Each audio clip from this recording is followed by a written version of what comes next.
యేసు ప్రభు గురించి ఎందుకు తెలుసుకోవాలా, యేసు ప్రభుతో మనకేం అవసరమని అనుకోవచ్చు. అయితే దేవుని యొక్క పరిశుద్ధ గ్రంథంలో, బైబిల్లో ఒక మాట రాయబడి ఉన్నది.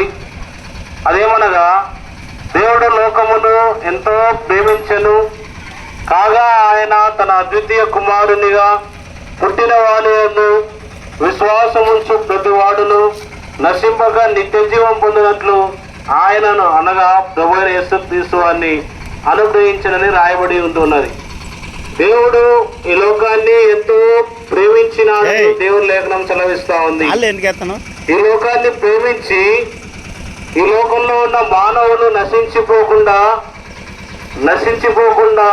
ప్రభువైన యేసుక్రీస్తు వారిని లోకానికి పంపించాడు. ఇందులోనే దేవుని ప్రేమ ఉన్నది.